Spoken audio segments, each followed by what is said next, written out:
conference will now be recorded. Good evening, everybody. This is Jim Marshall.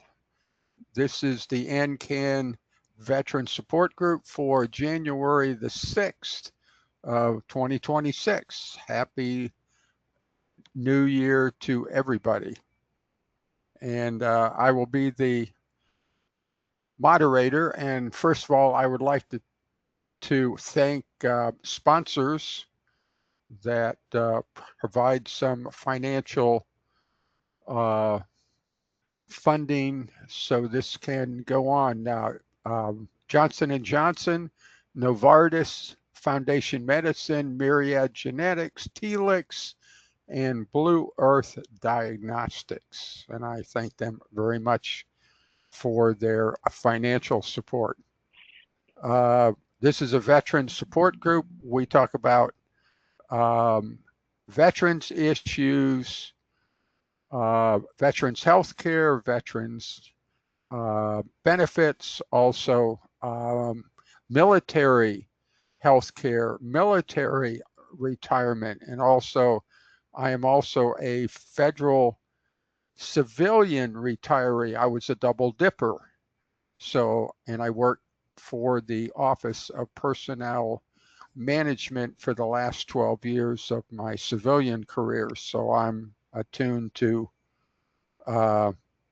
federal civilian retirement and healthcare. Okay, we do have a new person. I would like to introduce Dr. Tom Miller, a Navy physician that I met recently. Tom is served in a lot of the Navy hospitals, excuse me. Hey, maybe they were like hotels. The Navy treats you good, trust me. Yes, indeed. And so he and I are putting together a claim for the prostate cancer. But the catch is, in Tom's service, he wasn't involved. Well, he got early over into the Middle East before the wars, and he was in the Middle East, but unfortunately doesn't go or isn't covered by the PACT Act. So therefore, although he does have a history of being on, and in fact, anybody out there has been stationed at Jacksonville Naval Air Station. That is a toxic waste site, supreme. Also, Camp Pendleton is also a toxic waste site. So those two are being used to try to connect the prostate cancer that he's currently under treatment for, doing well too. So that's good. Okay, Tom, do you have any questions for us? I know we had a lot of discussions, and I hit you with a lot of stuff. No, I don't think I have any questions tonight. I look forward to listening, and I attended one of these a couple of weeks ago and found it very, very informative. So okay, I just plan on listening tonight. Okay. Okay, fine. The thing that just for everybody's thing, if you're not covered and we're under the PACT Act, then somehow the first challenge is to figure out how to convince the Navy or the Air Force or the Army or the Coast Guard or the Space Force, what is your service connection? How do we blame and with the military? And it isn't as difficult as it sounds because of all of the exposure to the toxic kinds of things. So, okay, Mr. Mark, I think you had something to say here. Yes, I do. Go for it. About a month ago, I was notified for a C&P exam, uh, and I had that 3 weeks ago. And when I got in there, the lady said, "Well, I'm going to be examining you for your prostate." And I said, "Oh, okay."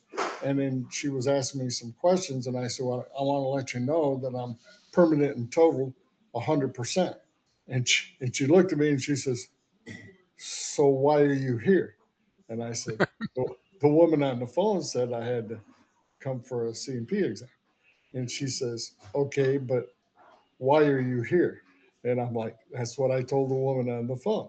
And she says, "Well, let me ask you a few questions." I said, "Okay." She says, "How long have you had your prostate cancer? What kind of treatment did you have?" And I knew she had all this information in front of her.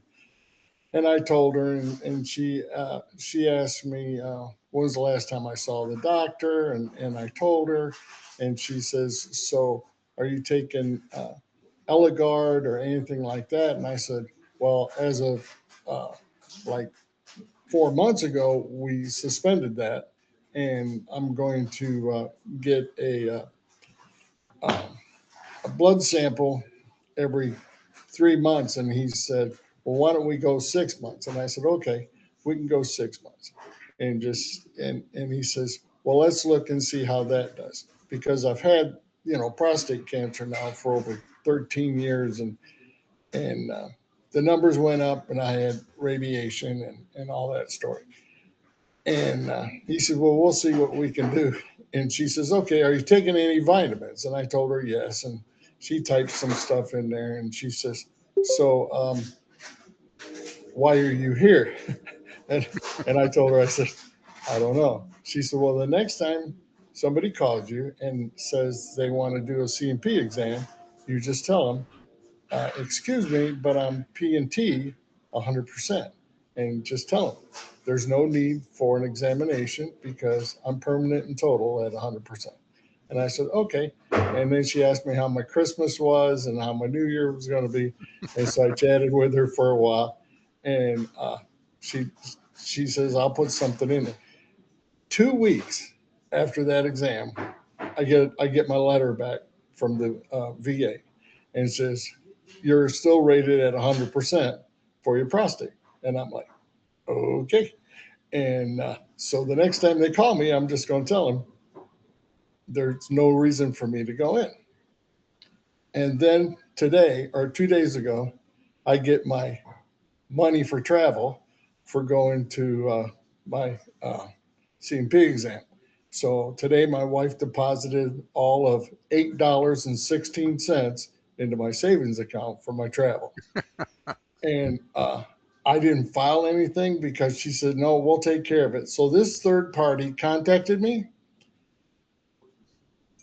scheduled my appointment, did my appointment, and did the paperwork for my travel. So everything was done by this third travel, or this third agency. It's the fastest, the quickest. I don't know what's going on this side of the VA, but things are clicking. So people need to understand that when you go to file, you need to make sure all your ducks in a row, because they're pushing these through pretty quick. And just Right. make sure you don't lie. Answer the questions that they have for you, and answer them truthfully and to the best of your ability. And my last thing is I was notified today that uh, I lost a shipmate that I loaded bombs with in Vietnam, and he was a pretty one of the best men I ever met. Quiet, but he was a very big guy, and because we loaded bombs, he was an E5 also with me, and it's kind of sad that this time in our lives that you start hearing from other friends that you're losing friends that you had 50 years ago, but it still hurts when you hear those names come up and then drop off. And so those are the things I have. If they say you're in for a C&P exam and you're permanent and total, just tell them there's no need for this, and let somebody else take my spot. And so that's it. And I don't know where I'm going to spend my $8.16, but we'll figure out something.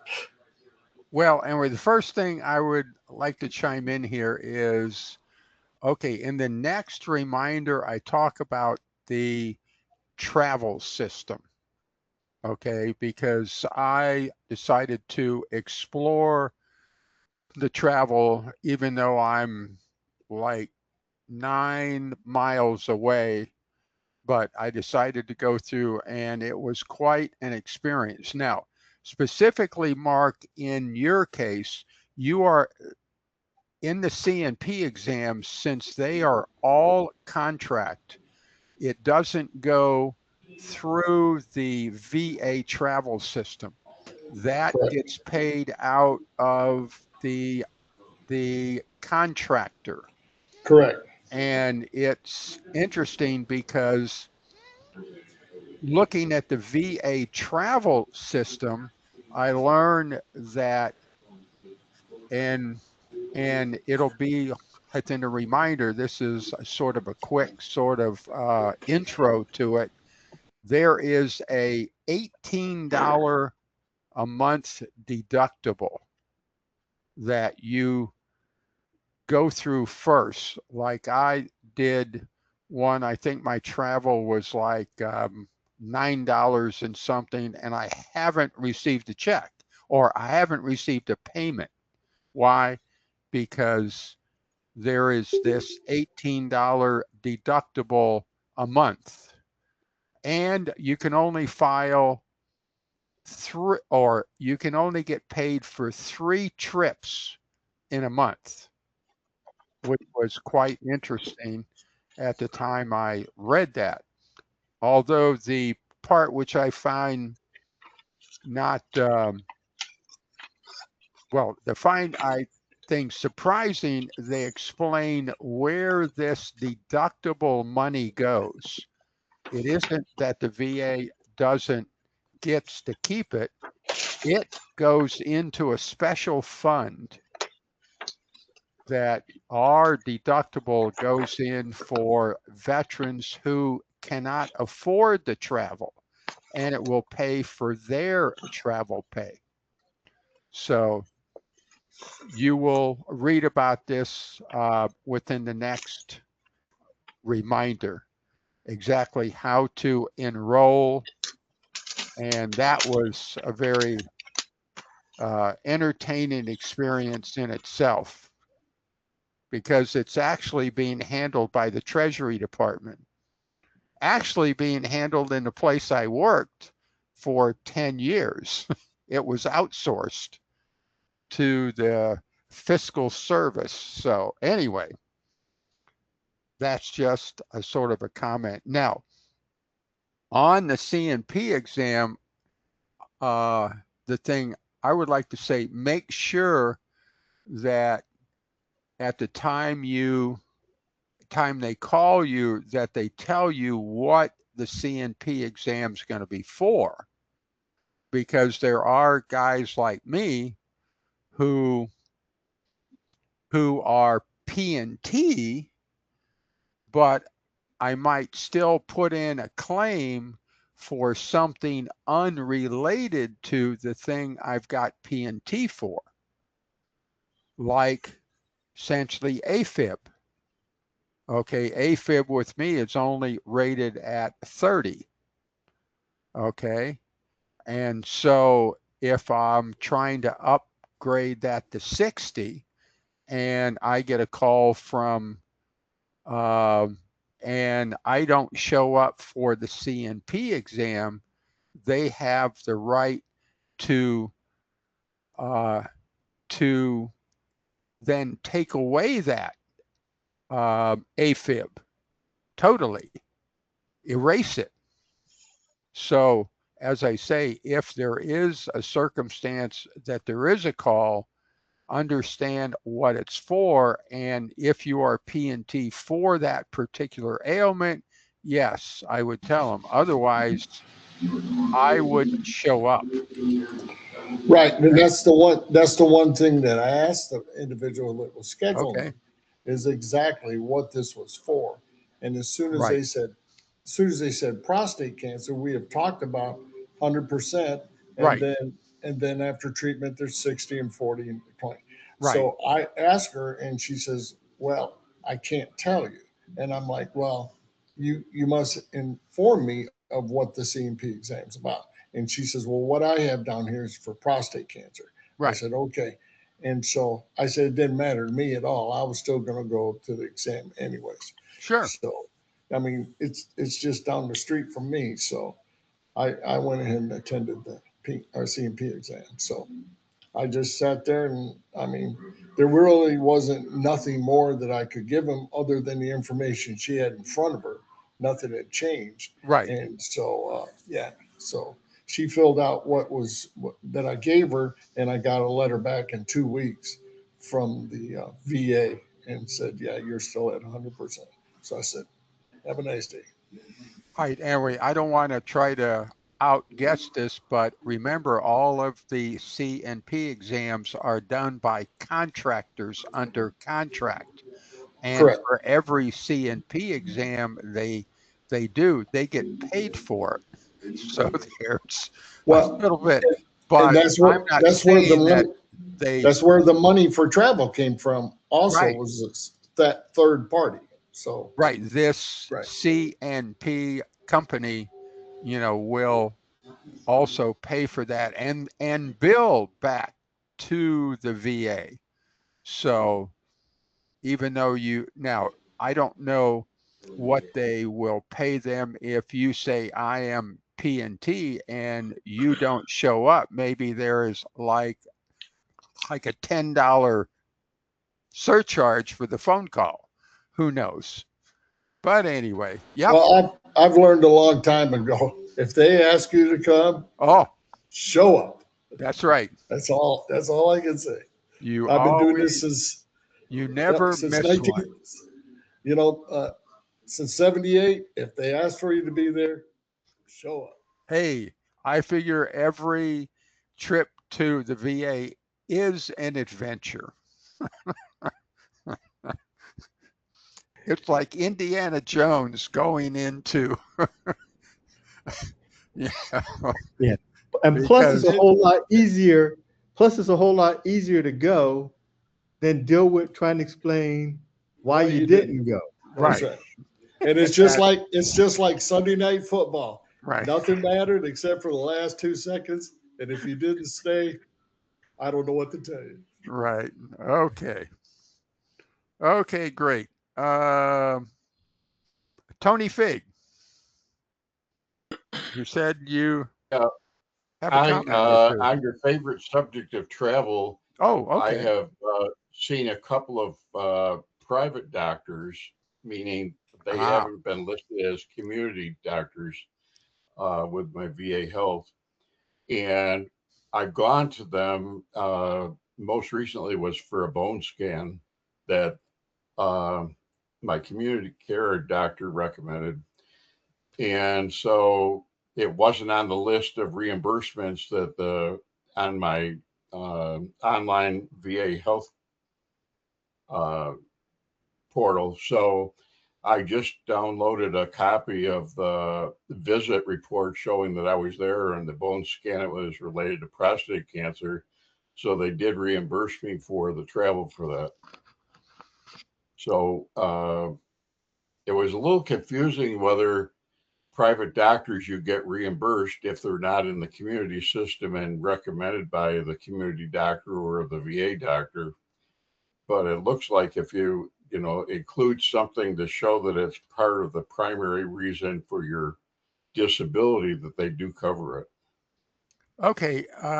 Let me go back because you said a few things. You said that you, first of all, are out within community care and you saw a community care private doctor, right? Yes.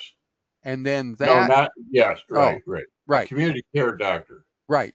A community, which is generally outside of the VA. It could Correct. be and then that doctor recommended that you go off to another doctor to actually do whatever was done. Is that the way it worked? Yes. Okay, so there was a link there. But what you seem to be saying is that just because you are in the VA, that if there's something the VA is treating you for, and then you decide just to go off on your own into a private doctor to get maybe a second opinion, that the VA is going to pay for the travel, or do they pay for the doctor, or do they pay for both? Travel, because I had it under my traditional insurance coverage.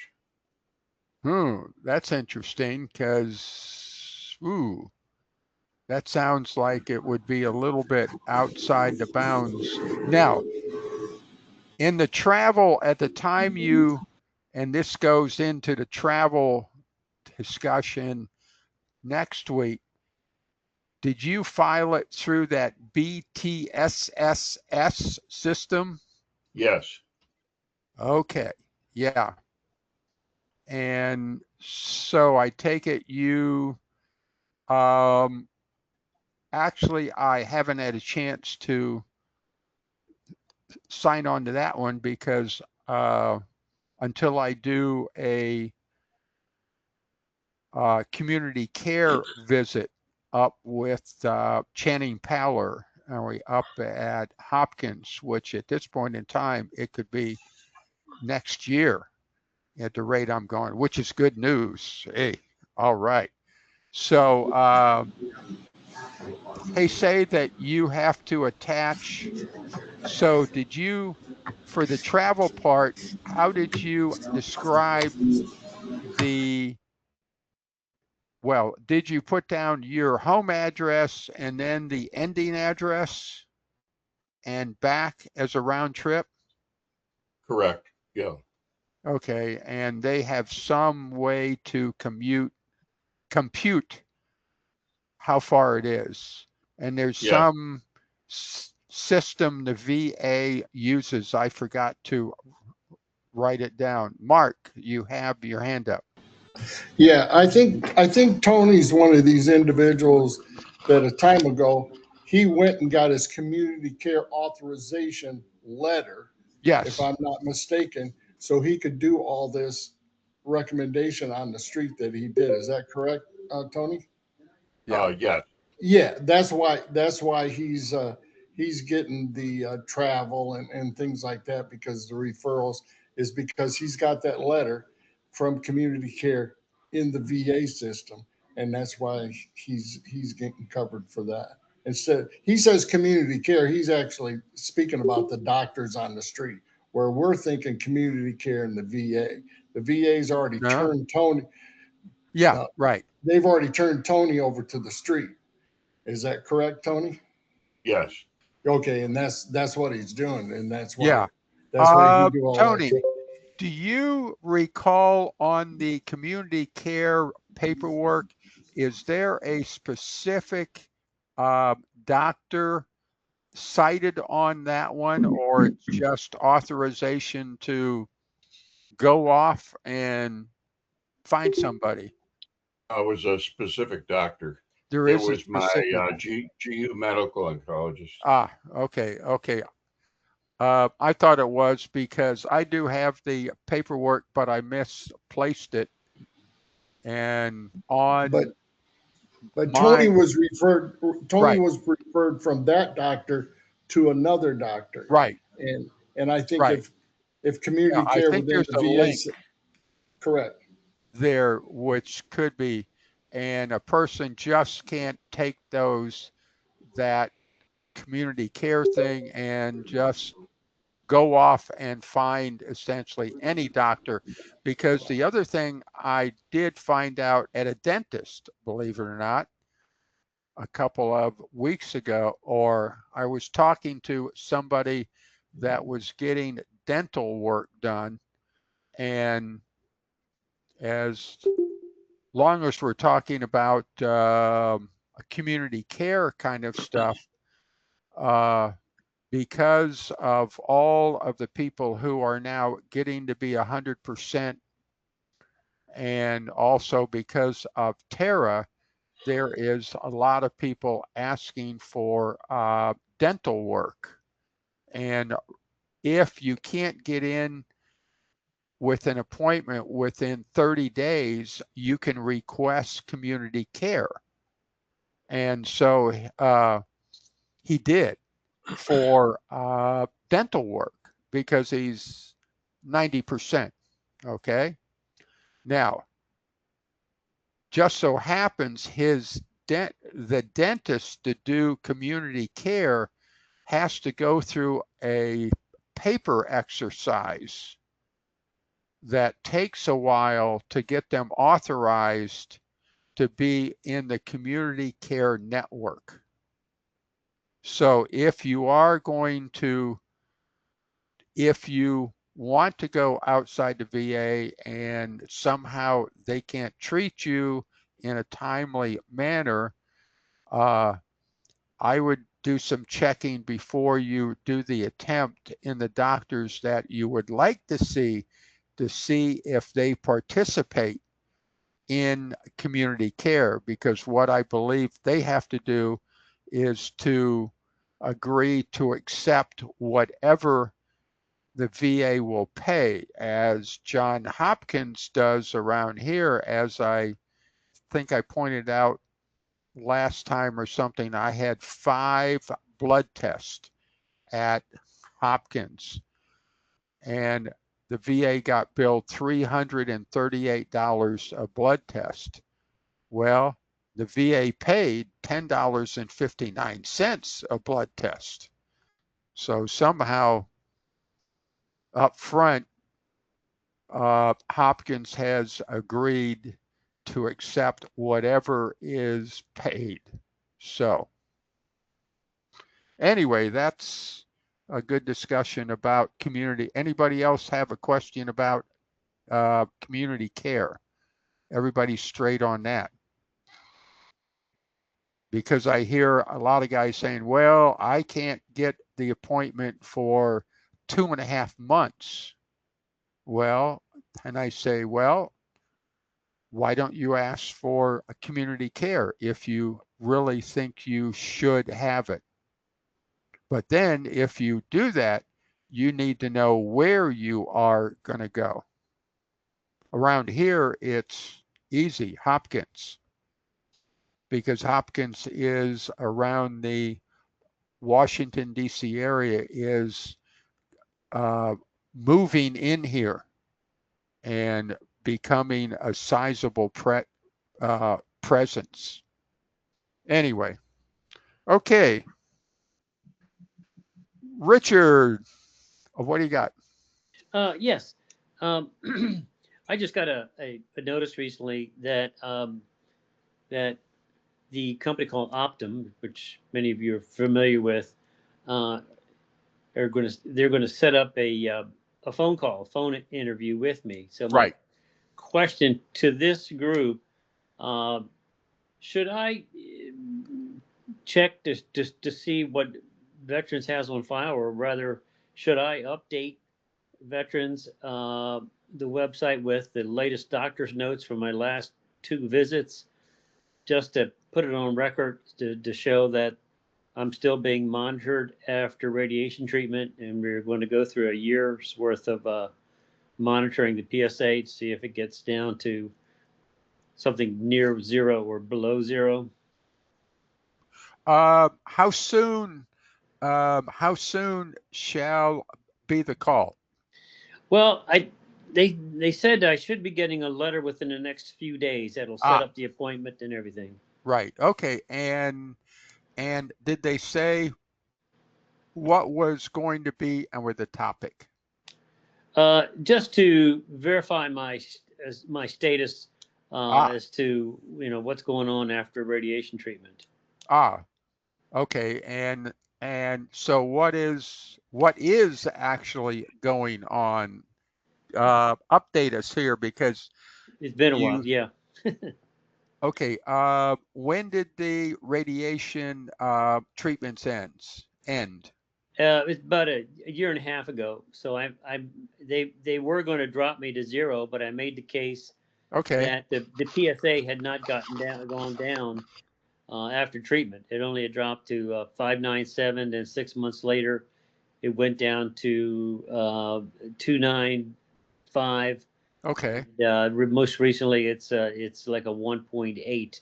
But it's, we're waiting to see if I'm going to have well, what we want to call a durable a PSA Remission. level that would Yeah. flatten out at around 1.0. Yeah, in the scheme. Okay, so in general, okay, and this is just in general, specifically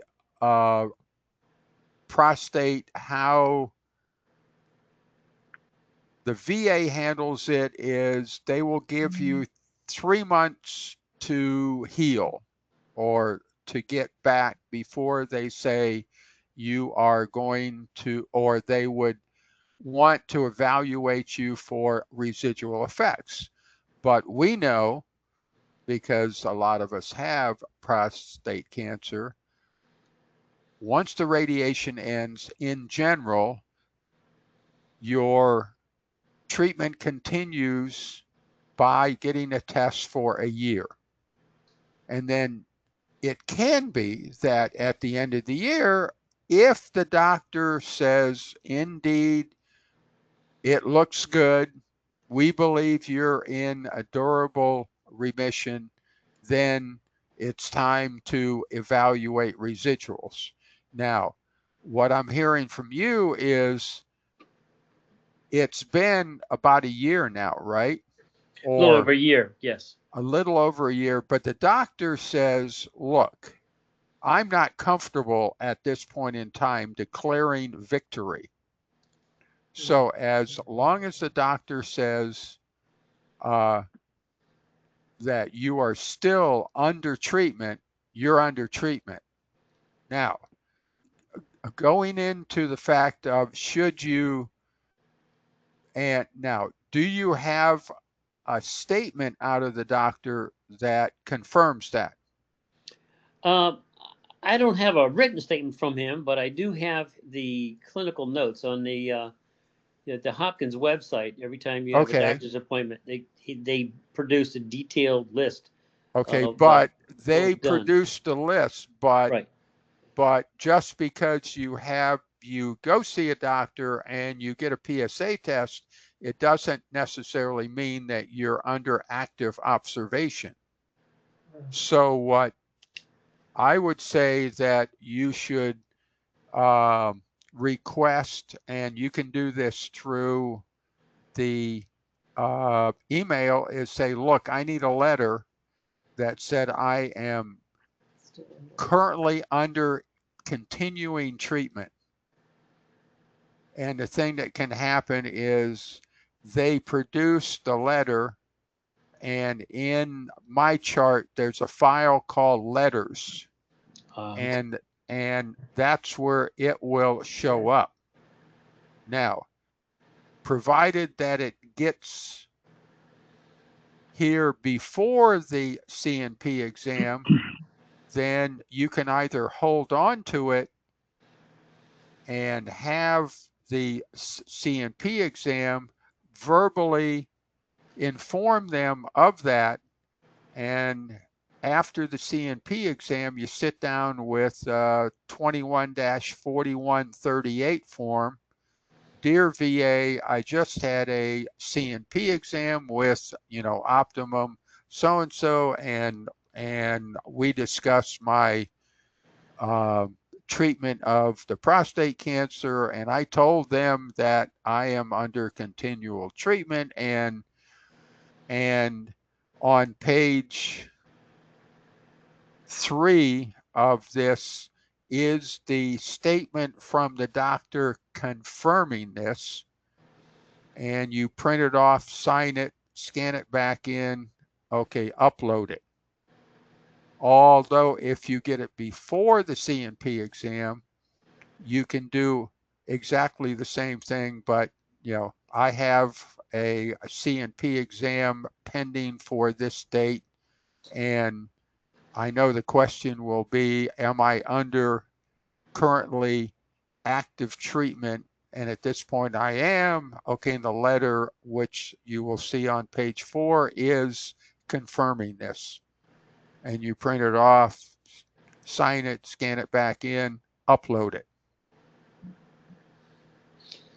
Now, I mentioned that this Optum, they notified me that this will be an ACE exam, ACE, which Now, will be, that's a phone exam. So do I go through the same process? Oh, absolutely. Okay, that's what I wanted to hear. Okay, good. Okay. Absolutely, because I don't know if they will take your word that you're under active treatment when it's been like a year and a half. Right. Without some verification, I would think. Well, they might do it, but I would not take the chance. Okay, so then I'll get the doctor to generate that. Yeah. Even though the appointment or exam notes are detailed out with PSA numbers and his commentary about we're monitoring the PSA and the next appointment will be in 6 months, blah, blah, blah. Oh, okay. See, that's already in there in the Hopkins notes. Oh, okay. Clinical Well, notes. then what I do is to take that thing. Well, I would take those notes and drop it down into a PDF. Oh, good. Okay. And then I would highlight in yellow that statement. Okay, so it will save them time from having to read through all of the other stuff to get to the forms, or to get through it. They will go right to it, and it's probably what, a 2-page form. Yeah, it'll end up being 2 pages. Yeah, good. Well, it's a 2-page doctor's report, which means you will tack it onto the back of the 4138, which I think is a 2-page form. Okay. And on page 2 in the box where you say, "Dear VA," just explain to them what that is that they are going to see. In other words, I had this exam. This exam is to check for the progress of my prostate cancer, and it was determined by the doctor that is saying, and I have included the notes from this as pages 3 and 4, and you then scan, print it off, sign it, scan it back in, and upload it through Access VA. Good. Okay. Yeah, that's and very it's similar. there. And then if you can get that done prior to that, you can, at the time the C&P exam comes along, you can explain to the person that it should be a part of your file on a 4138 uploaded on this date, because they have access into all of your stuff. And in fact, they are supposed to read it before the C&P exam. Got it. And in fact, anyway, I happened to go into mine for the heart one, and she had the claim essentially up on the screen, and we went through the different parts, which was easy because it was Agent Orange, presumptive, etc. Surgery notes were there. I said, I can show you my scar even, Right. Said, okay. And sure enough, opened it up and, measured it 23 inches, kind of thing. And hey, it was interesting. Yeah. Okay. Well, good. Yeah. Okay. I did a similar thing when I had to request that they reinstate my 100% because they Yeah, right. dropped it, Yeah, after the radiation, and right. I did use little pointy sticky notes to Sure. the main points of what the doctor had said. Okay, well I appreciate that, and last but not least, I don't want to. I just like to let you know that I made a donation to AnCan. Oh, thank and, you. And in my notes, I said that it's in appreciation for all the work that Jim Marshall has done. Boom. Well, I thank End you of very statement. much because, to thank me is fine, but to thank AnCan is probably even a better thing to do because AnCan itself runs on a shoestring. Rick, who is the CEO, works for free. He gets no salary out of it at all. And there's only 4 part-time employees. So he does a marvelous job. Well, good. At least he'll be able to buy a cup of coffee for himself and his staff now. Well, yeah, somebody. Okay. Thank you. Let us go. Tony Fig has been, if you then open up the chat, Tony's been asking some tax forms. Okay. Tony, in general, the VA stuff is tax-free.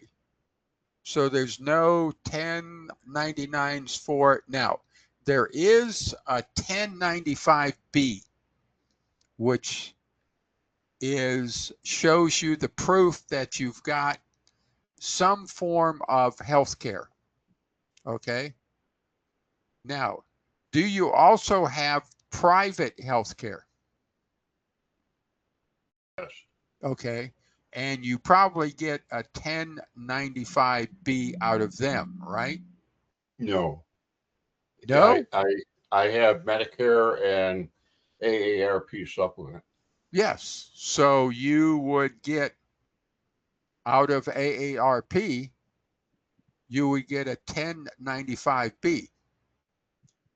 Or you I've been should. with them for 8 years and never gotten one. Oh, interesting. But I know last year I got essentially in the mail from the VA a 1095B. Okay. And it comes in, and I don't know if you can print them off electronically or not. You might be able to. Does anybody know? Has anybody tried to go out and hunt for that form that says you have health care? I'll do it right now. Yeah, how about to look around to see if you see a place that it might be under in the profile. It might be up, or it might be if you click on the name, there's a thing called letters that has different kinds in there. It may be there, but it probably takes them some time. Like I know at the time I was at OPM, we had to generate those by the end of the month. So there was a big push IT-wise to get the applications people down, and then that stuff had to be mailed out. I just informed my tax preparer that Right. what money I had was from the VA, and they just Well, didn't actually, tell the me. money-wise, I don't No, even report she that. found, yeah, she found the form, and she she just did it that way. So I didn't do anything. Now, you're talking about the Talking form, apples the and health- oranges. Yeah, Okay. right. That is apples and oranges. That is a disability is not reported at all. Also, for any of those, let's switch over into the military side from the VA side. If people Okay. are collecting combat related service compensation instead of your Air Force check or your Navy check or something like that, that is not reported as a part of IRS. That's considered to be a disability pension, just like the VA is. So this has to do with proving that you've got health care. Because there was some, let me think here. If you It's don't the have it, Affordable Care Act. It's the Affordable Care Act, right? right, the So, Affordable Yeah. Care Act said you had to do it. If you didn't, you had to pay like a $75 fine or something. Right. It was, right, I think they did away with the fine, Jim. right. right. But it's still Right. required by law that if you Yes. have a professional tax preparer, they will ask you for that form. Oh, yeah. I've just supply been using my ours. TRICARE one, but Right. Right. hang on, I'm looking. Yeah. I'm Yeah, not sure you because- understand what the question is, other than because it looks like this is a notice that Tony is sending out that the VA is saying go get it offline. Go online. okay, well- Requested by mail. So I'm kind of confused as to what is the real question here, because to me this seems to be self-explanatory in that no, it looks like we're not going to mail them no more because people have submitted right. these. And then B, if you want a paper copy, contact us at here and we'll send it to you. So Yeah. I'm confused about the real question here. I think the real question was, is there anything, if you have VA healthcare, is there anything that would be reported as taxable? No. And then the Oh. 1095 just proves that you've got it. You have now. Wait. Let us talk. Remember, the VA is like Right. 3 independent navies. Okay. The disability comes from the benefit side. This form comes from the healthcare side. Okay. The healthcare. Do you have VA healthcare? Okay. And that will get you in good graces with the Affordable Care Act. But if you also have TRICARE, you probably have a form for that one. If you have private insurance, you got a form for that one. All that you have to do is to file one of those forms. You don't have to file all 3 forms. Okay, I found it, and Okay. it's not in the easiest place to find. Oh, where is it? What I did, I got to make a note. okay, what I did was I went to up at the top Okay. where it says search.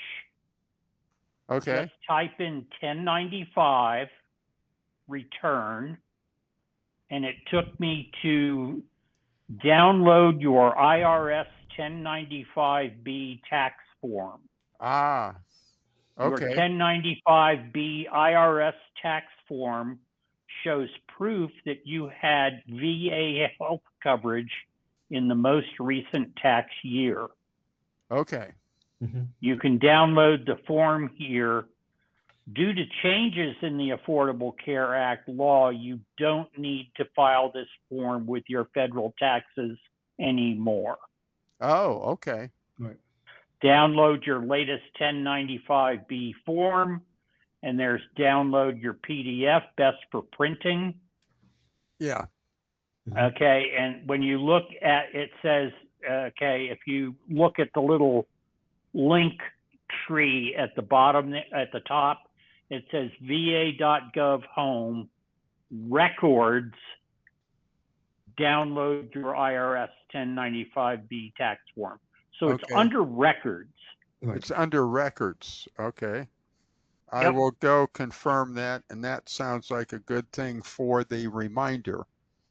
A little cheat sheet Yeah, there. and I don't care what they say about not having to file it. I give it to my tax preparer. Yep. That's Yeah, the I don't want IRS. somebody. Yeah, exactly. Right. You don't I mean, if Sure, we're IRS getting does- that up, Dr. Ed. right. I mean, I'm even sorry? if IRS doesn't ask for it, you at least now know where to go find it at Yep. in the future. Yeah. Yeah, now I would be interested in, from an IT point of view or from an applications point of view, is that one says it's for the 2025 year or the 2024 Yes, it does year? say it's the 2025. I'm trying to download it right now. Hey, I am impressed with their applications and IT folks to get it out there in 6 days after 2026, because OPM took about 21 days to do it. So, but anyway, okay, cool. Okay, well, we solved that problem. Yep, and I just opened it, Jim. It Yeah. is for 2025. All right. Hey. Yeah, And now it's I 3 don't know pages. if folks happen to read the reminder, but I put a few of the statistics in there. Like 2024, there were over 1 million outstanding claims. Now it's down to 157,000 claims. So they are firing on all cylinders over there. Also, they grabbed off the money to spend it elsewhere for the charging stations at the VA hospitals. So I guess it would be nice to go in for the appointment and charge your car at the same time you do it. But the thing I was told also is that somehow these charging stations would be installed by GSA, but you'd have to pay GSA to put them in. But are they really necessary? Because if you have enough money to buy the electric car, I think you have enough to do charging. So anyway, but Well, Jim, that's not the point. yeah, If you're going to an appointment and you've got a low charge, well, and you're starting to see those things pop up all over the place. Yeah, they are starting to pop up, and like, okay, let's put a gas station, okay, in a VA. I don't know. Yeah, Well, it's a different supply chain to feed yeah, it. true. But yeah, It is. And it's a supply chain for the VA, because once it's in, who maintains it? You're talking about, in the GSA. bureaucracy. No, probably be the VA needs project officers, procurement.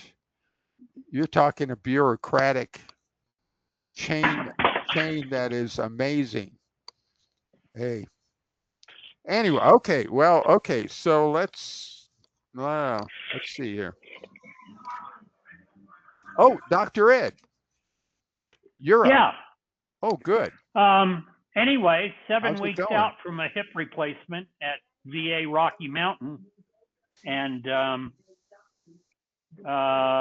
just really doing well. Hang on here. It doesn't work well when you've got the remote upside down. Anyway, yeah, doing pretty well. So I don't know. I think the lesson learned for the group here, if you are being seen through military/TRICARE, it's still a really good thing. And I think Jim brought this up many times before. You need to get into the VA system to have it as a backup in case you wind up moving to a place like I just did into Denver, where there is no military health care. Now, once you're an old fogey and you're under, Medicare with TRICARE as the secondary payer, TRICARE for life, it's not that big a deal. You just go to some place that takes Medicare. But I have found, at least in my experience here in Denver, the VA Rocky Mountain, I was really nervous about that, leaving the military healthcare system after 60 years, 50 some years.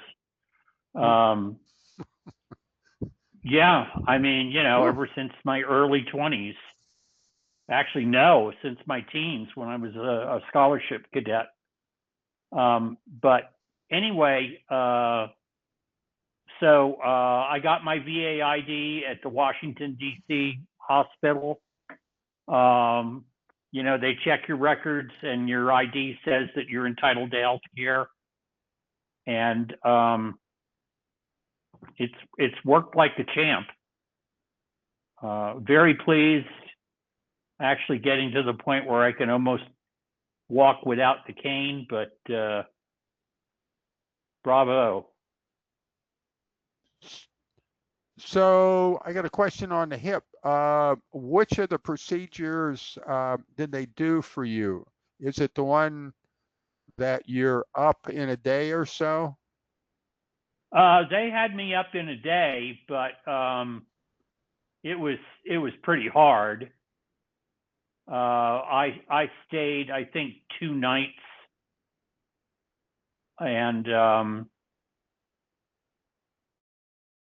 yeah, it's all kind of a blur. Right. But yeah, no, it worked.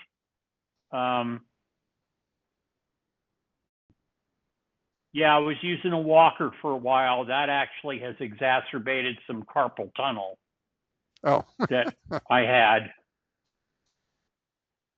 And the feeling is not back in these 3 fingers, but anyway. So anyway, back driving after 2 weeks. It's going well. I'm very pleased. They're giving me hearing aids here in a couple weeks. And they are the good ones. So we'll see. We'll see how it goes. Good show. Yeah, I'm very pleased.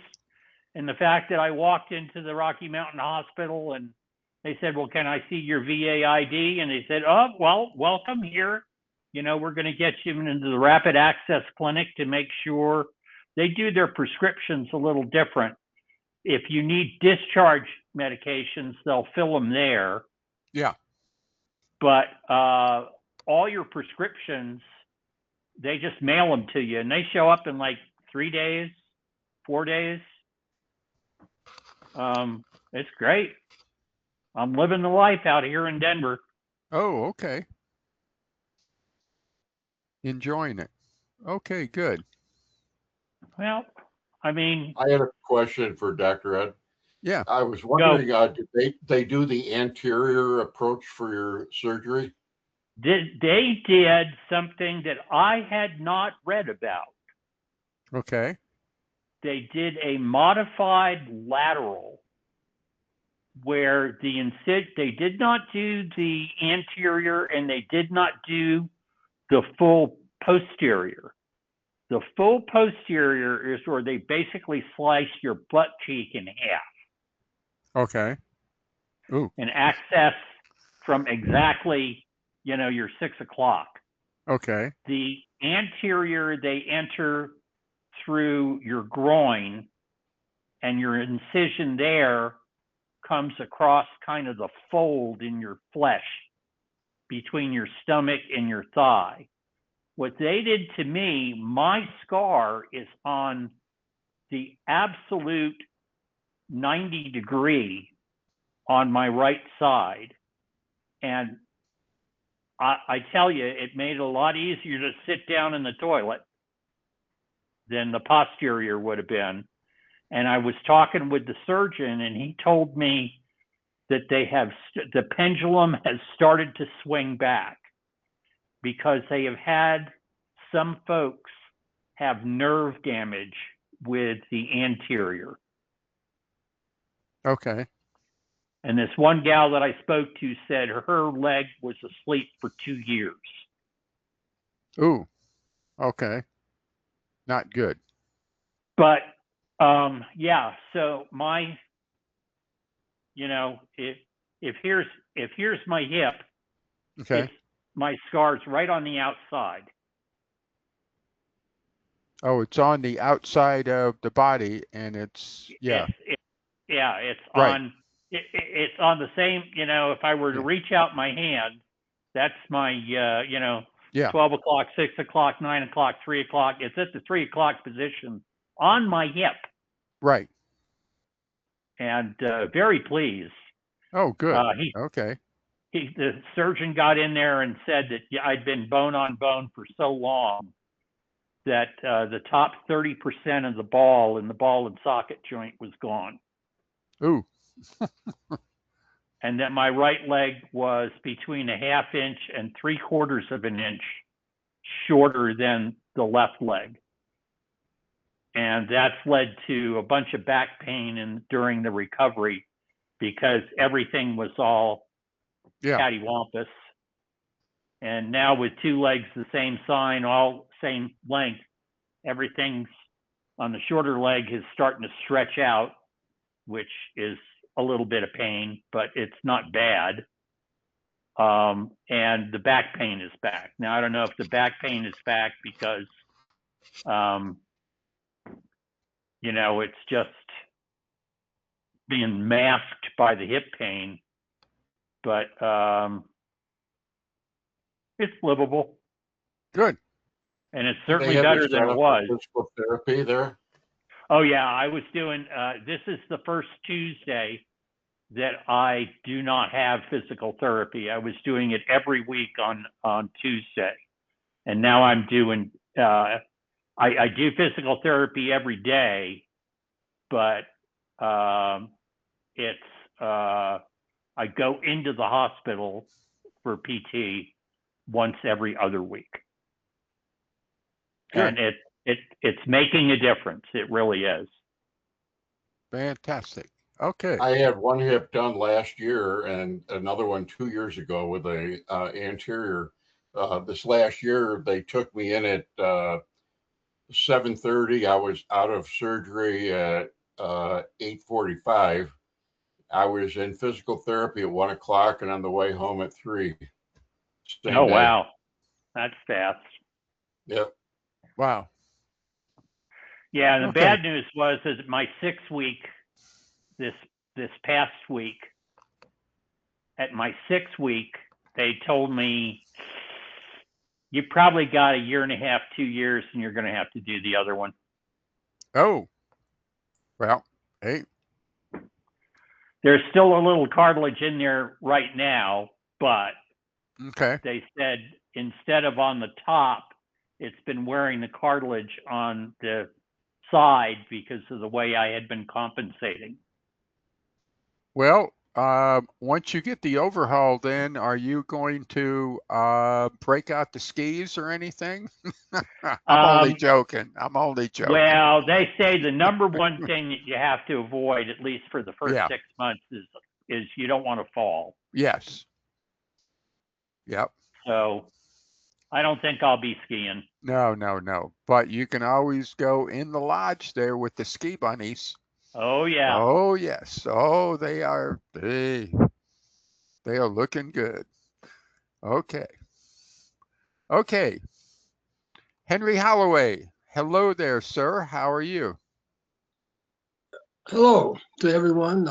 I'm doing very well. Thank you. Okay. How is it going? Anything happening these days? Yeah, I think what I would share with you tonight is First of all, I'd like to express my condolences to the comrade who lost a friend. So did I Oh no. today. Oh, Coincidence. But first thing I mentioned is I think earlier you spoke about the travel pay. yes. Well, maybe I didn't get all of that, but I just noticed today in the mail I received a bank statement and Okay. I had 7 deposits for travel in the month of December. Oh, okay. Because interesting, because in the reading of in the travel system, it says something about you are limited to 3 per month, but Well, it's don't record this then. I'll delete no, that. no, no. No, you're limited to 3. You've got a I know. deductible. What? You've got a deductible on Right. 3. Yeah. Oh, I'm it's a not even And then when concerned you deductible about hit it. on 3? after 3, they pay you the full amount. So Yeah. the distance that I drive from where I'm living here in Denver to Rocky Mountain down in Aurora, when the first 3 during the month, I think I get $6.70 or something like that. And then after that, they're like $13 a payment. And they just sent out a letter last month, which I think I have right here. Okay, because there was something about the $18 deductible, and I didn't know if that was, It's per month. well, is it on each trip or No, is it just it's total. total until you exceed $18, then you don't really get anything? So as of the 19th of November, Okay, all payments, because for a while here, I was getting checks in the mail, right, and now it's all electronic. right. Now, did you send your banking information or to No, Austin, Texas, or did you, I take it that you sign on with ID.me? I sign on with, I've used both ID.me Okay, and because, login.gov. right, ID.me can get you into the travel system to register.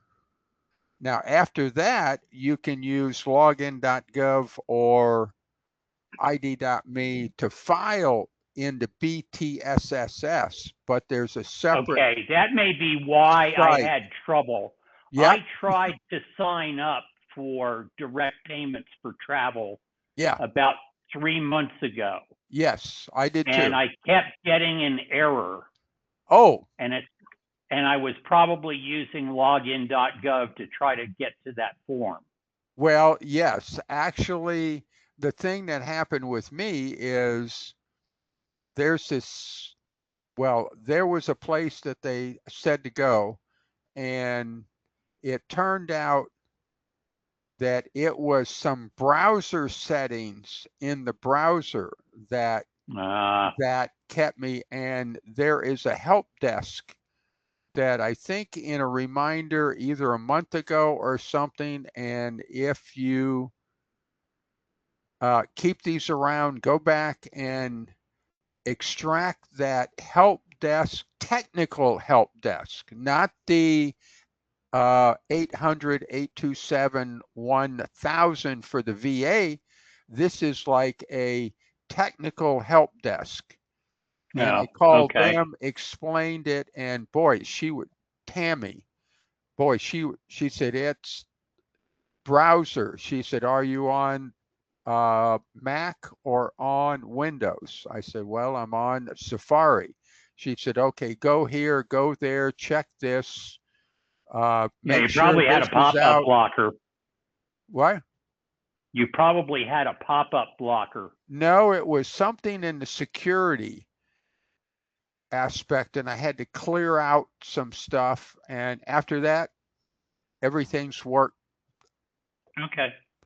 fine. But it was, and so I said, now this is a number I need to keep around handy, because anytime I've got IT technical problems, yeah. Tony Fig stuck in a chat, and in fact, it will be in the next reminder about if you do not want to play around with the IT part, there's a form to fill out, a VA Form 10091. But if you look at the form, it has something about for people who are VA vendors.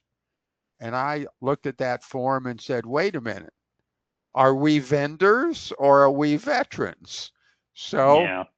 there was a number of, it turns out to be in Austin, Texas, and it turned out to be a Treasury,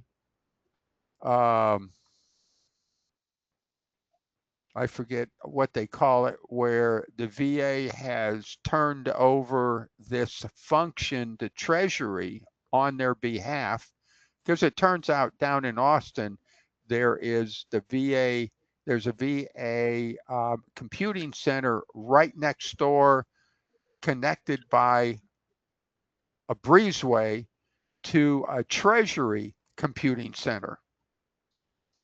And so I called down there and they explained to me how to fill out the form, even though it says a VA vendor. And in the reminder, I have the actual form in a picture, and I've got highlighted and explained which of the boxes that you have to fill in, and then you mail it to them. You can't fax it. You cannot email it. You have to mail it to them. And they claim to take up to 3 weeks to do it. Actually, it only took 2 days after it arrived. And another trick is, and this must be out of Treasury because they use this encrypted email system. So you get an email that says you have an encrypted email, that you need to click on this click, and somehow it decrypts whatever it's going to decrypt, and they say, we received your form. Have a nice day. I go, oh, thank you very much. Then in about a day or two, it says, oh, another encrypted email. And you do the stuff that you have to do. And it says, we processed it and you are now within the travel system. And that travel system needs for you to enter your bank account system a second in the travel system, because the travel system and the benefit system do not share your banking information. So you can have one check go to one account and your travel checks go to a second account or the first account. It's your choice. Jim, hear me Yeah. out. But the travel form Yes. has been the least of my concern. So Oh, okay. it's never been complicated at Washington VA. Well, now I mean, I believe. I mean, I believe it's almost like I'm getting confused because well, I never heard most of what you're talking about. right, probably It's, because, or let me guess, when you go to the appointment, before you leave the hospital, you fill out a form and you hand it to the travel office, right? I used to do that, Ah, right. but now I just get a bunch of forms and fill them out. And what do you do And with when I the go form? to the VA, I just submit it. Wait, There's a drop box, or either there are two right. people, You or are there are two doing people. it on paper. Yes. If Yeah, you and do they are that, very extremely helpful. yes, if you are going to do that, you can do it exclusively on paper. And somehow prior to this time, you got registered in the travel system, Of which course. used to have an office in the DC hospital, which was right across from where the travel office is. There was the office that you would sign up for travel, but It's they still closed there. it. No, they closed it. They closed Oh, that okay. place because The I tried one that you to. pay, they closed it. They closed it recently. Right. Yeah, that's true. They closed that one. So at the I time I never went went, to that. well, you kind of did sometime in the very beginning one time to give them, and with the banking information and everything else, to put you into the travel system, or you were in theirs and they turned it over to Treasury, and Treasury created their own version of it. So yes, I sort of understand that. And but now if you want to not turn in forms and just have it done electronically, then you can do that. I know. And there's actually two approaches. If you have a VA appointment, once you complete the VA appointment with the VA doctor, you sign on to www.va.gov, go to appointments. It will show your past appointment. And below that, it'll be something about file a travel claim.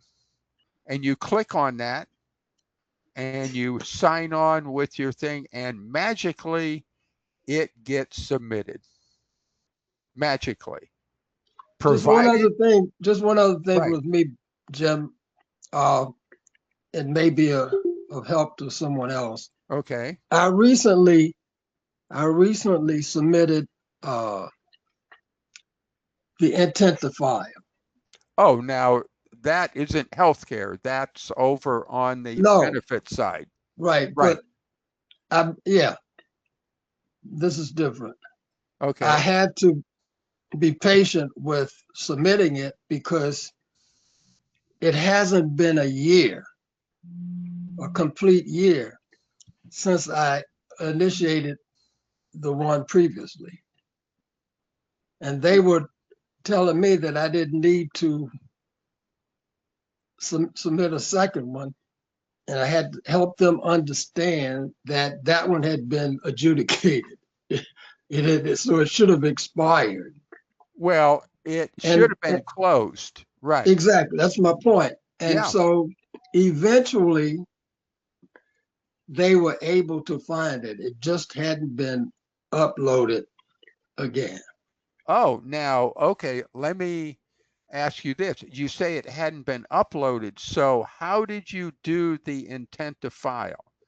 Was it a phone call? Yes, Oh, so you did it via a phone call, but it hadn't been uploaded into the system yet. Interesting. no. What hadn't been uploaded in the system was my previous intent to file, which it would have been up on the 27th of January this year, 2026. Okay. But the fact that the decision had been made on my initial Right. filing in my claim,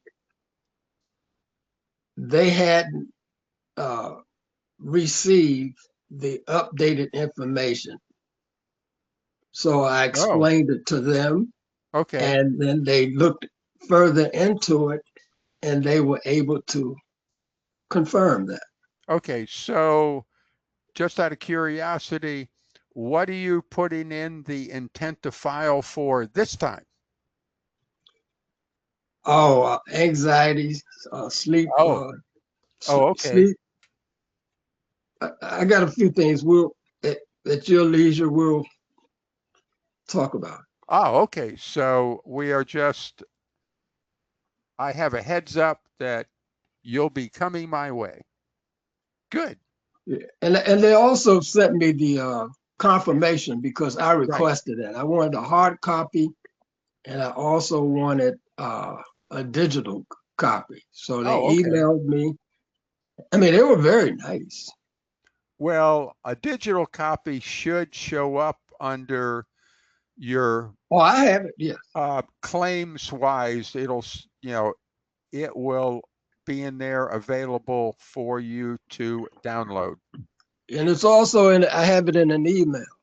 Yes, they also do that too. So you got proof. Good. Okay. Okay. Anything else? That's all for me. Okay. Sylvester, how are you doing, sir? I'm still overdoing, and Happy New Year to each and every one of Oh, you. happy New Year to everybody. Okay. Rick Davis has joined us. Rick is the CEO of AnCan, and he generally drops in to say hello during the veteran support group. Yeah.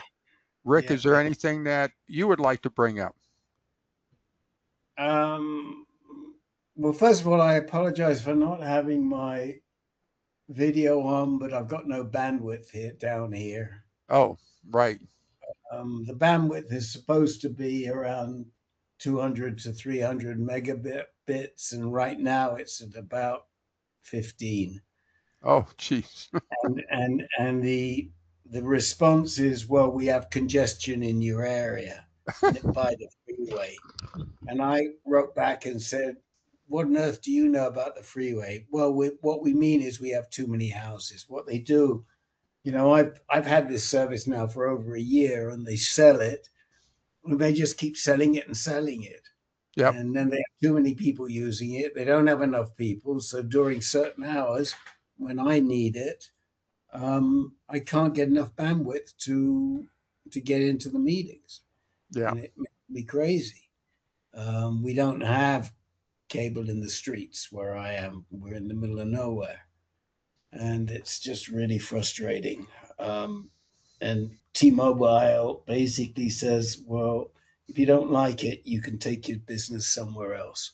Oh, I mean, that's essentially their answer. There's not much we can do about it.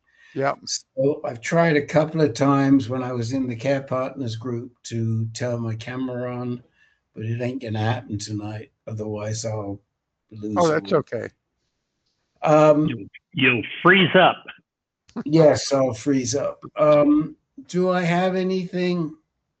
Well, one thing I do have is to thank everybody who's made a contribution or a donation.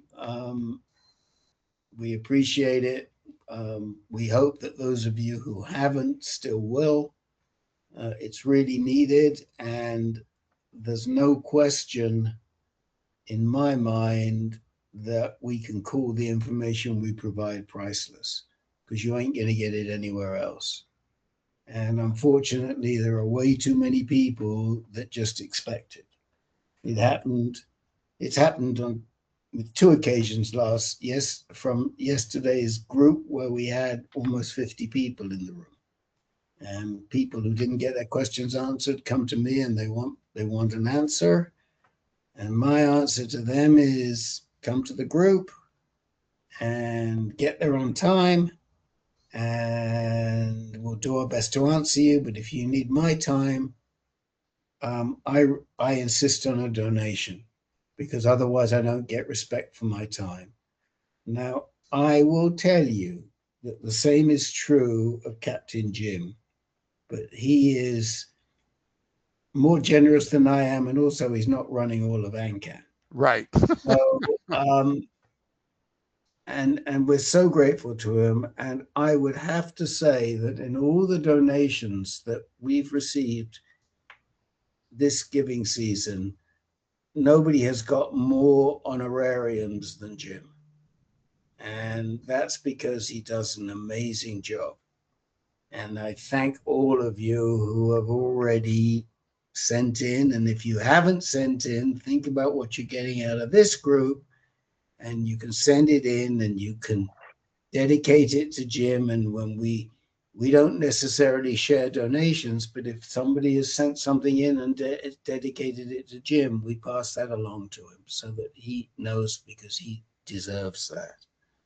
So that's, I think, the most important thing that I had to say, Captain Jim. Oh, thank you very much. Yep. Nothing else that comes to me other than an appeal, since this is also being recorded, that we need some peeps to train. Captain Jim needs some peeps to train. I know that Ed has volunteered with some of his time, but we need more people for Jim to train to help future people coming down the line, because this, it's going to get too much for Jim at some point in time.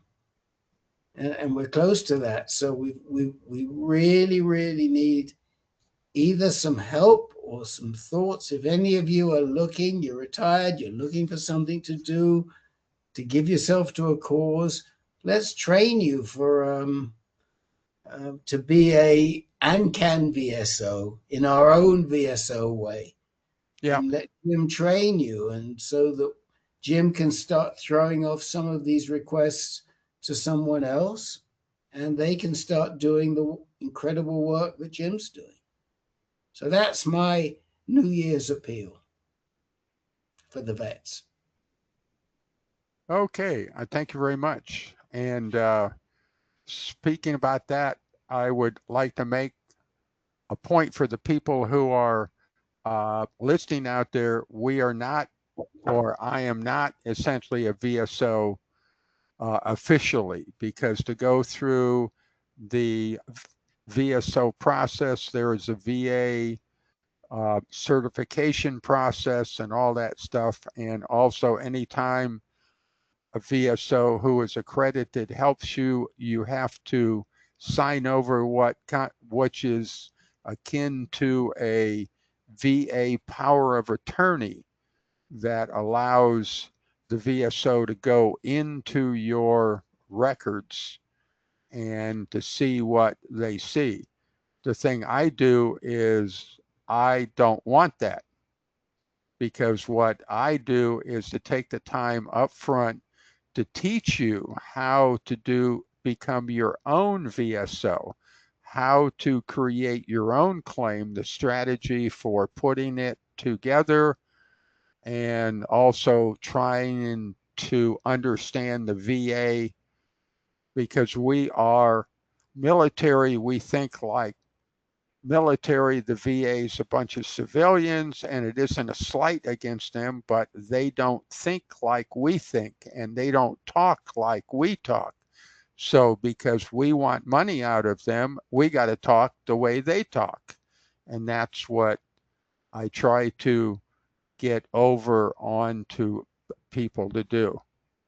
And so in the end, you will always file your own claim.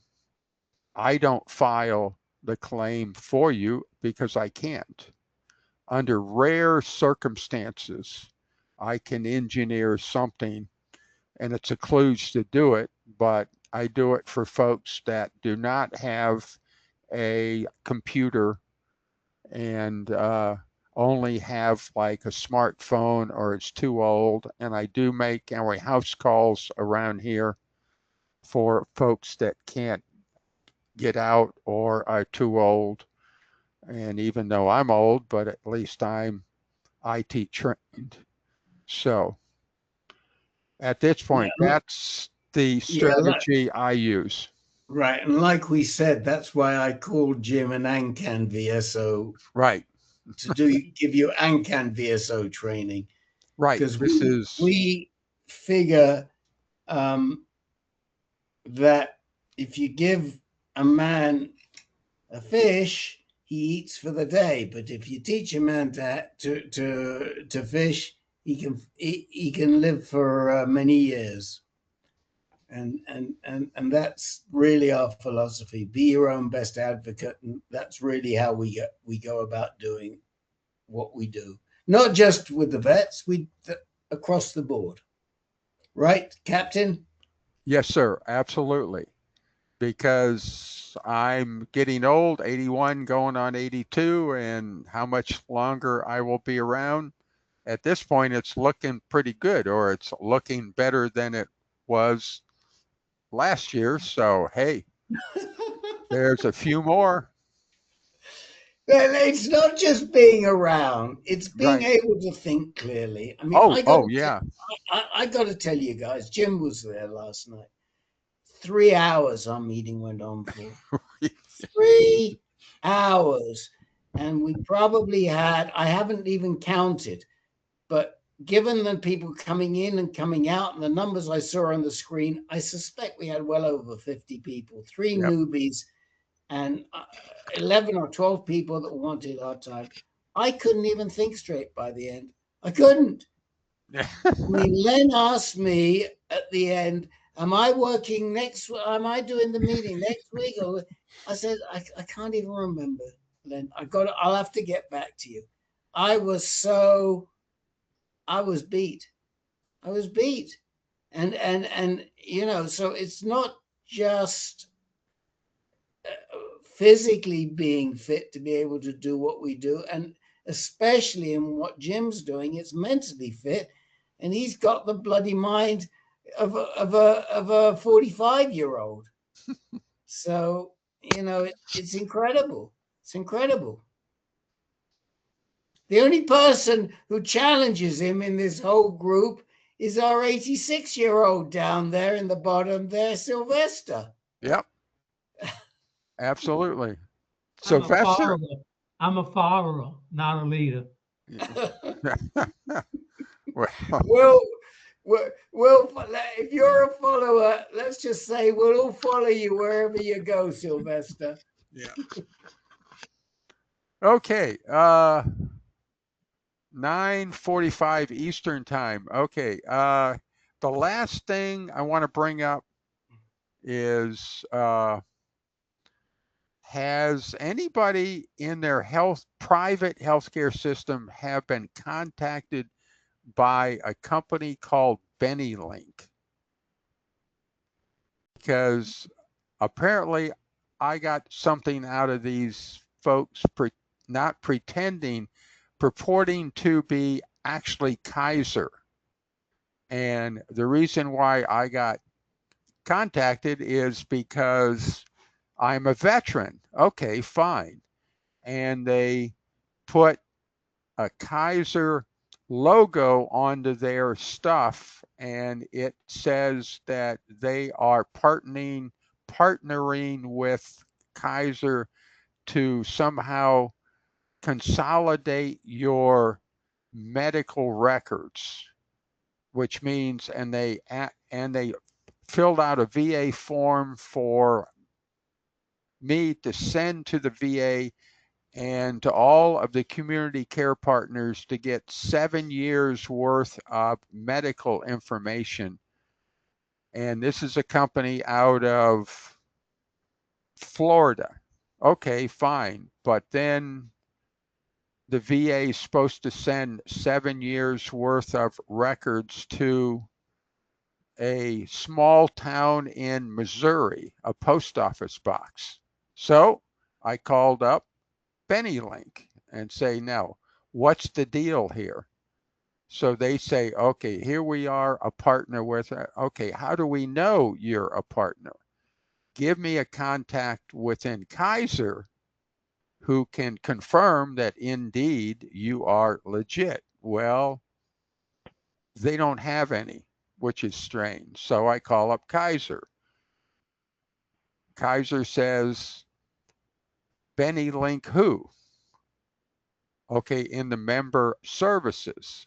So I file a complaint with Kaiser, and I still haven't gotten a straight answer yet. But these folks are supposedly a group that somehow coordinates healthcare, and I can't figure out. But the interesting part is I'm supposed to give them all of my VA records, including anything that has drug abuse. Let me see here. Drug abuse, alcoholism, sickle cell anemia, and human immunodeficiency virus. HIV. And, right. HIV. And I asked them, what is this going to be used for? And are you trying to like consolidate all of my health records, which sounds like an interesting idea? And will I have access to these? How are they going to be used? And nobody can answer these things. So I basically said, okay, give me a Kaiser contact. There's got to be a project officer, a contracting officer. Nobody knows who it is, if it is available. Now, AI says it exists. So I don't know. I take it. That smells to high heaven. Well, I don't know if it smells, but I just went, no way am I going to turn over all this stuff until somebody from Kaiser explains it to me. And I know they are from Kaiser. And the interesting part is, anyway, the Benny Link person called me for the second time, identifying herself as a Kaiser person until I pressed her. What Kaiser? Well, actually, I am a Benny Link employee. So anyway, Mr. Schwartz, you have your hand up.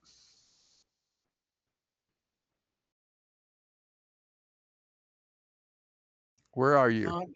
Bob. We can't hear you, Bob, unfortunately, even though your microphone says it's showing, but we can't hear you. So check your microphone. Bruce Shrimp, did you put your hand up for a second? You're muted.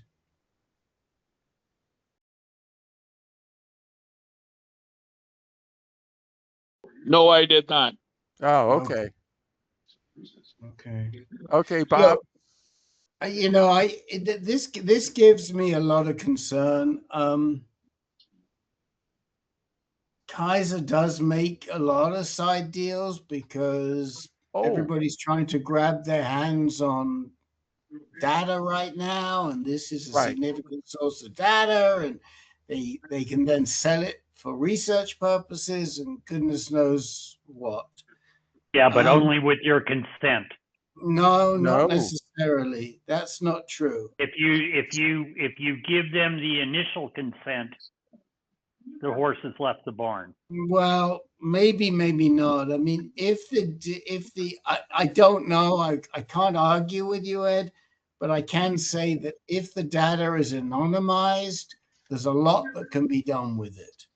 But they've got to get the data to be anonymized, and maybe you do have to give them the initial consent, and maybe that consent includes that the data is anonymized. I don't know. But once they have their hands on that data, then they can monetize it. One of the things that certainly I've read about and heard about, and I'm sure Jim has too, in the last month is how people are exploiting fellas like yourselves to make money from doing what Jim offers gratis. Yes. And there are a lot of people getting benefits they never knew they could get, and it's costing them a whole bunch of money. They basically don't care because going forward they continue to get money, but it's costing them. It's costing them big time. And you know, we're doing exactly the same thing. Many people are generous and give us donations, but we're certainly not getting the type of, we're not earning the type of money that these people who are advertising their ability to get you VA benefits are getting. So I am leery, along with everybody else. Bob Schwartz, can we hear you yet? Nope. No, we can't. Anyway, on the topic on Kaiser, in the search for that, I just noticed Kaiser is buying up healthcare systems in Pennsylvania. They just bought Geisinger up there and a couple of other ones. So that's just so Kaiser, I think, is moving into Pennsylvania. Okay, it's a sidebar. I just got a call from a guy who his he went to a person for the first time, and the guy charged him $3,000 to file his initial claim, which is illegal. According to federal law, on the first claim you ever do with the VA, nobody is supposed to charge you anything. It is illegal to do that. Now, that claim, everything was denied, so he went back and said, look, I want to appeal. And the guy said, okay, before I talk to you, I want $3,000 up front.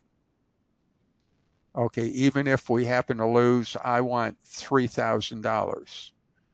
So anyway, I got to talk to him, and it's not going to be $3,000, but it isn't going to be an appeal either.